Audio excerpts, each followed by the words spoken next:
La Embajada de Venezuela le cobra a sus ciudadanos casi $1,000 por sacarlos del Líbano en medio de la guerra. Sean todos bienvenidos a un nuevo video. Esto es Notiflash. Suscríbete al canal, activa la campanita de notificaciones, comparte este video, dale un buen me gusta y déjanos tu comentario. Comenzamos.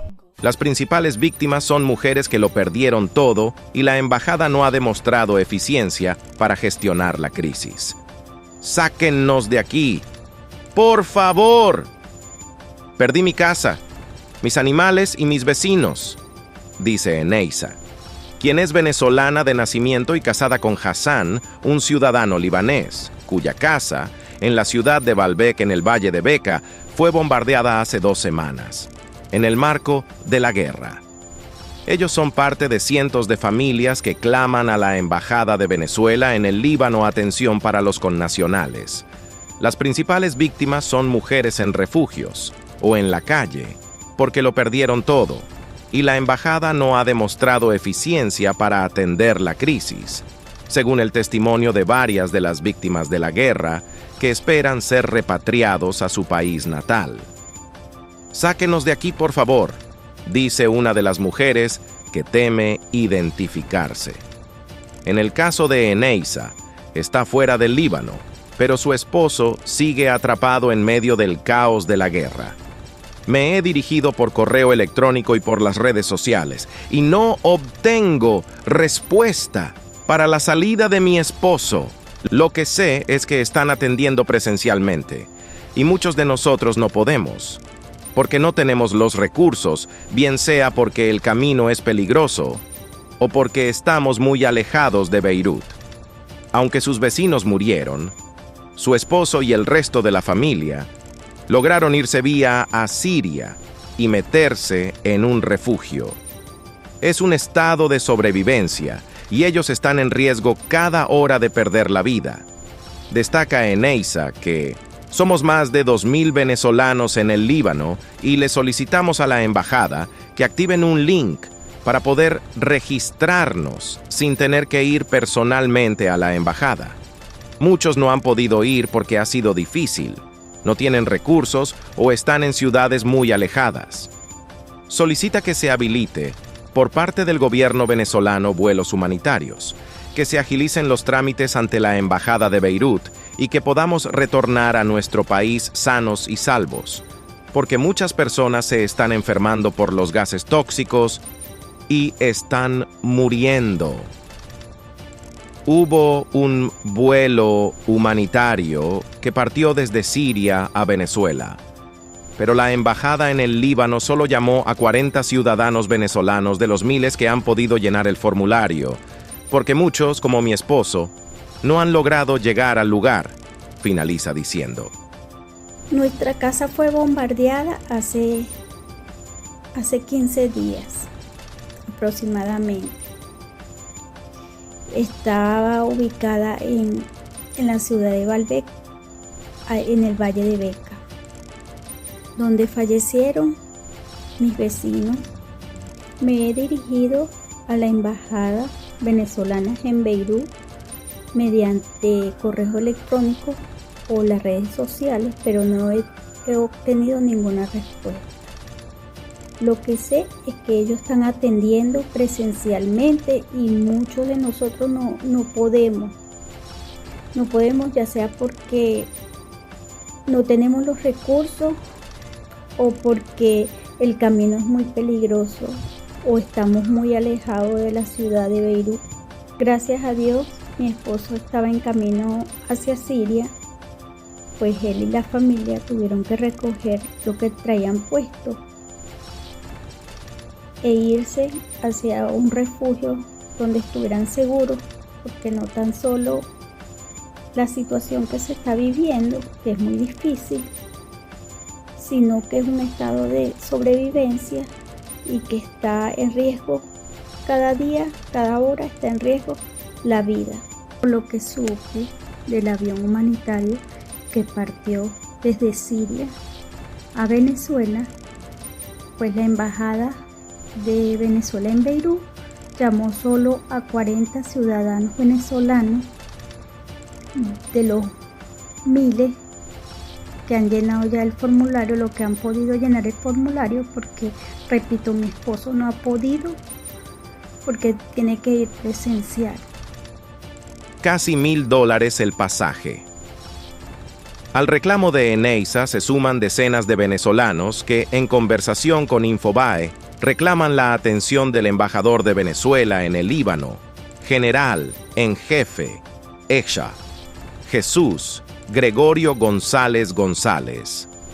Muchos venezolanos manifestaron su temor a declarar por las consecuencias que puede traerles exponer la situación que viven por la guerra y por la inacción de la embajada. Una mujer, que vive al norte del Líbano, se ha convertido en vocera de mujeres venezolanas criollas, casadas con hombres libaneses, las cuales viven en el sur del país. Están pasando lo peor para una mujer, esposa y madre de menores. A algunas se les derrumbaron sus viviendas, a otras se les murió el marido quedándose desamparadas con hijos menores. Asegura que algunas de esas mujeres, con el bombardeo, solo salieron con la ropa que tenían puesta, sin poder siquiera sacar sus documentos personales. Están refugiados en colegios sin obtener ayuda por no tener sus pasaportes. Y muchos otros casos parecidos. La Embajada de Venezuela en el Líbano está obstruyendo, no ayudando. Incluso a los que logran llegar a la embajada pidiendo renovar o actualizar sus documentos o los de sus hijos para poder salir del país, les solicitan muchos papeles, todos firmados por los ministerios exterior e interior, lo que es imposible para quienes no pueden moverse por el bombardeo y no tienen dinero para esos gastos. Parece que no quieren ver que estamos en guerra y los muertos son miles. Estamos sintiendo que los venezolanos en el Líbano están siendo castigados por la embajada y no sabemos por qué. Relata que hicieron un viaje al que llamaron humanitario, en que centenas de personas se anotaron, pero solo subieron 37 personas al avión. La mayoría no pudo viajar porque los nombres los escogió la embajada y otros porque el costo del pasaje fue de $920 por mayores de edad y $520 por mayores de 12 años. Después supimos que ese viaje fue programado por la Embajada de Siria, aunque la Embajada del Líbano publicó los videos diciendo que fueron ellos los que hicieron ese viaje, que según los que lograron viajar fue muy doloroso y angustioso. Manifiesta su impotencia por no poder hacer más por las mujeres venezolanas que están al sur del país. Nadie puede llegar ahí para poder ayudar. En mi zona llegaron muchos desplazados y los hemos refugiado. Pero los venezolanos no pudieron salir.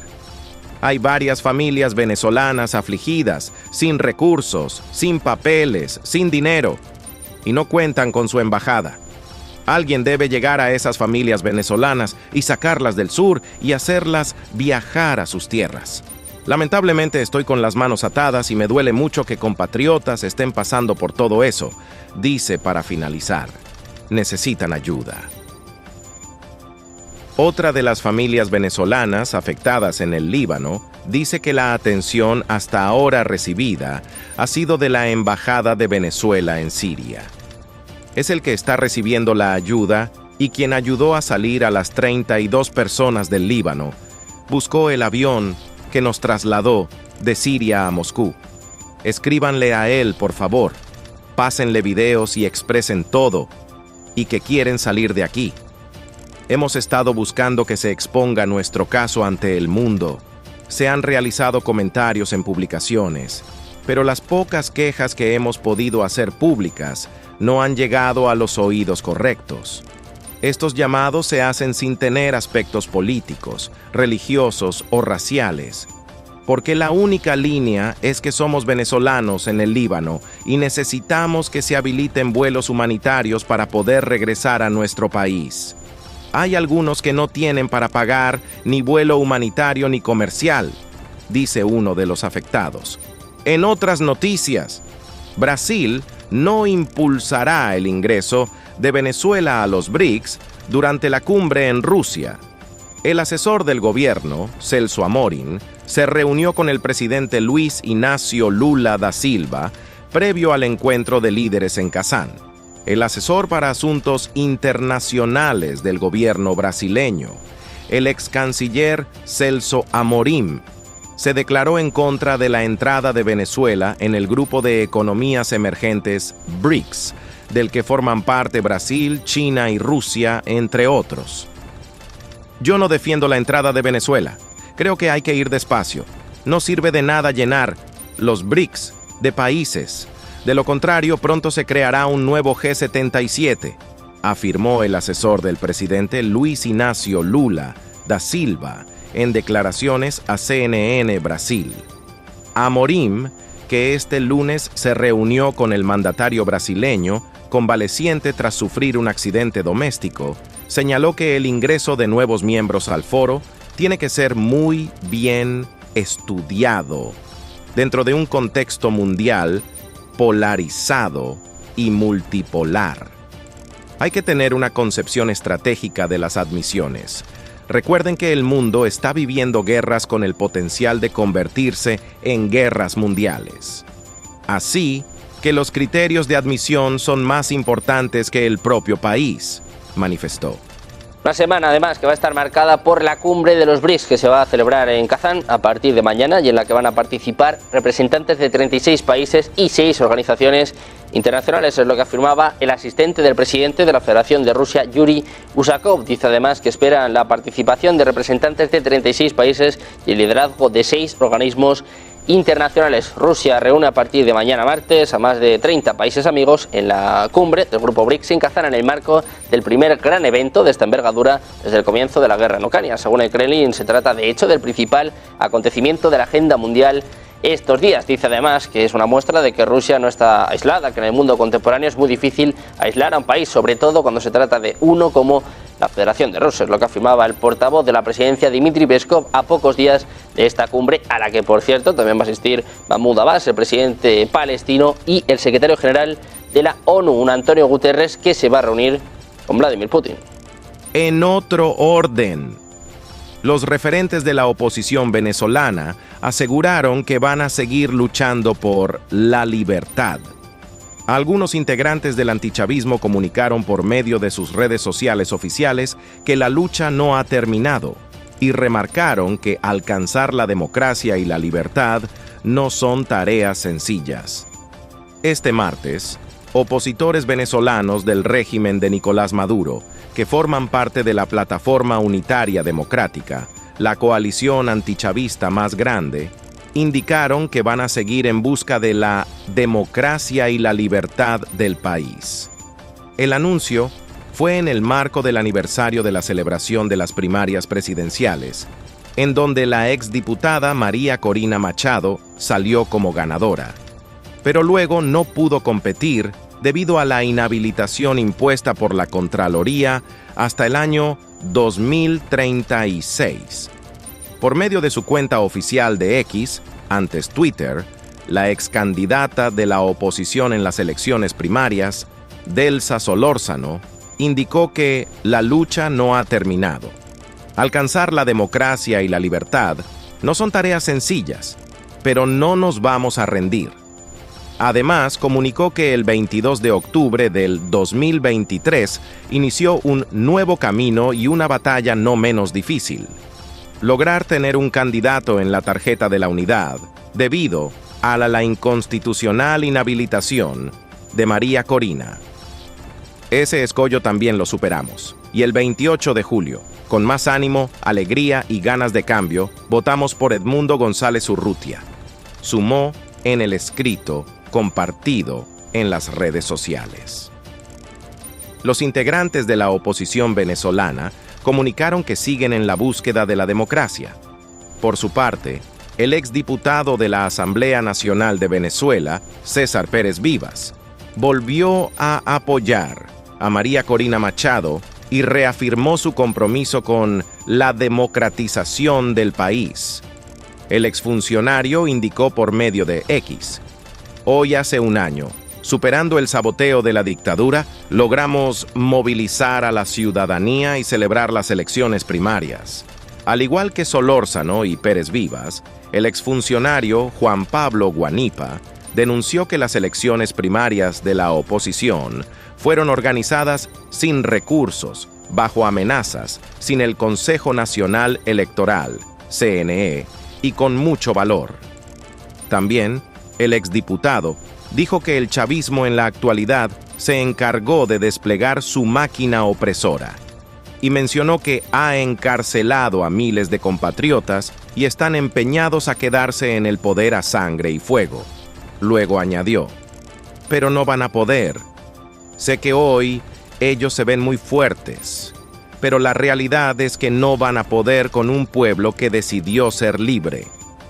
La oposición chavista continúa sosteniendo que Edmundo González Urrutia, que se encuentra exiliado en España, fue el candidato ganador en las elecciones con el 83,5% de las actas electorales, las cuales fueron revisadas y recopiladas por miembros de mesa el día de la votación. Y hasta aquí el video. Muchas gracias por vernos. Déjame tu comentario y no olvides de suscribirte al canal, activar la campanita de notificaciones y compartir el video. Hasta un próximo video.